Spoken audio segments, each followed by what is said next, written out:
കൊച്ചിയിൽ പുതുവത്സരാഘോഷങ്ങൾക്ക് കർശന നിയന്ത്രണങ്ങളും സുരക്ഷാ ക്രമീകരണങ്ങളും ഏർപ്പെടുത്തി കൊച്ചി നഗരസഭയും എറണാകുളം ജില്ലാ ഭരണകൂടവും കൊച്ചി സിറ്റി പോലീസും അനിയന്ത്രിതമായി ജനങ്ങൾ എത്തുന്നത് തടയും.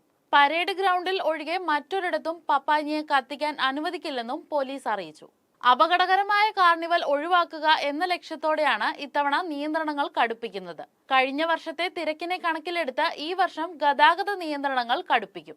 കഴിഞ്ഞ പ്രാവശ്യം 2 ലക്ഷത്തിലധികം ആളുകൾ ഈ പറഞ്ഞ കാർണിവലുമായിട്ട് ബന്ധപ്പെട്ട് പങ്കെടുത്തു എന്നാണ് കണക്ക്. നമ്മൾ ഇത്തവണ അതിൽ കൂടുതൽ ആളുകളെ പ്രതീക്ഷിക്കുന്നുണ്ട്. അതുകൊണ്ട് തന്നെ നമ്മുടെ ജില്ലാ പോലീസ് മേധാവി ബഹുമാനപ്പെട്ട കമ്മീഷണറുടെ മേൽനോട്ടത്തിൽ വളരെ കാര്യമായ ബാരിക്കേഡ് സിസ്റ്റവും ഗതാഗത നിയന്ത്രണവും മറ്റും ചെയ്യുന്നുണ്ട്. പപ്പാഞ്ഞിയെ കത്തിക്കുന്ന ഡിസംബർ 31 ഉച്ചയോടെ തന്നെ ഫോർട്ട് കൊച്ചിയുടെ നിയന്ത്രണങ്ങൾ സിറ്റി പോലീസ് ഏറ്റെടുക്കും. 1000-ലധികം പോലീസുകാരാണ് ഇവിടെ വിന്യസിക്കുക.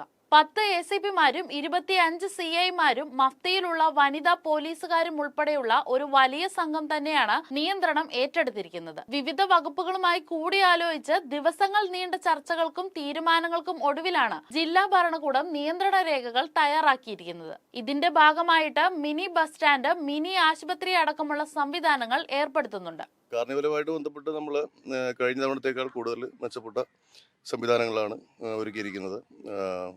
ഉച്ചയ്ക്ക് 2 മണിയോട് തന്നെ നമ്മൾ ഗതാഗത ക്രമീകരണങ്ങൾ ആരംഭിക്കും.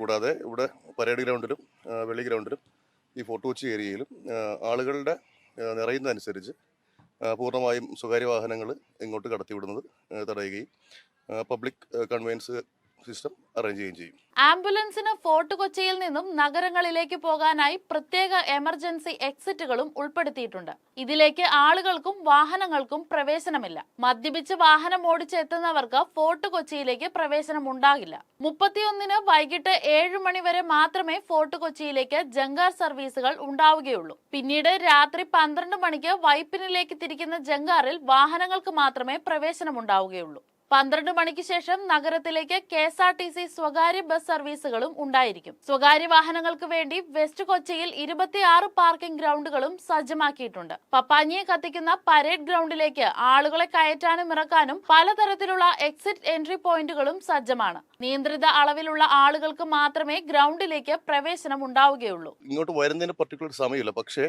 നമുക്ക് ഗ്രൗണ്ടിലും നമ്മുടെ പരേഡ് ഗ്രൗണ്ടിലും ബീച്ച് ഏരിയയിലും വെളി ഗ്രൗണ്ടിലും കൊള്ളാവുന്ന ആളുകളുടെ കപ്പാസിറ്റി അനുസരിച്ചായിരിക്കും നമ്മളതിൻ്റെ നിയന്ത്രണങ്ങൾ ചെയ്യുക. 12 മണിക്ക് ശേഷം ആളുകളെ കൂട്ടമായി പുറത്തേക്ക് വിടില്ല. കലാപരിപാടികൾ രാത്രി 1 മണി വരെ നീളും. വെളി മൈതാനത്ത് നിർമ്മിച്ചിരിക്കുന്ന പപ്പാനിയെ കത്തിക്കണമെന്ന് ആവശ്യപ്പെട്ടുകൊണ്ട് ചില സംഘടനകൾ രംഗത്ത് വന്നിരുന്നുവെങ്കിലും അതിനുള്ള അനുമതി നിഷേധിച്ചിരിക്കുകയാണ് ജില്ലാ ഭരണകൂടം. അതിന്റെ ഭാഗമായുള്ള പ്രതിഷേധങ്ങളും അവിടെ ഉയരുന്നുണ്ട്. ഇതുമായി ബന്ധപ്പെട്ട് തെറ്റിദ്ധരിപ്പിക്കുന്ന തരത്തിലുള്ള പല വാർത്തകളും പ്രചരിക്കുന്നുണ്ട്. സുരക്ഷിതമായി നടത്തിക്കുക എന്നുള്ളതാണ്. മാക്സിമം ആൾക്കാരെ കയറ്റുക എന്നുള്ളതല്ല. മാക്സിമം ഇവിടെ വരുന്ന സഞ്ചാരികളെ മാക്സിമം പേരെ ഏറ്റവും സുരക്ഷിതമായ രീതിയിൽ നമ്മൾക്ക് ഇവിടെ അക്കോമഡേറ്റ് ചെയ്ത് പ്രോഗ്രാം വിജയിപ്പിക്കുക, ആളുകൾക്ക് ഒരു അപകടം കൂടാതെ നടത്തിക്കുക എന്നുള്ളതാണ് പോലീസിൻ്റെ. എന്തായാലും കുസാറ്റിലെ അപകടവുമായി ബന്ധപ്പെട്ട ആശങ്കകൾ സുരക്ഷയിൽ വിട്ടുവീഴ്ച വരുത്താതിരിക്കാൻ ഉദ്യോഗസ്ഥരെ പ്രേരിപ്പിക്കുമെന്നാണ് കരുതുന്നത്.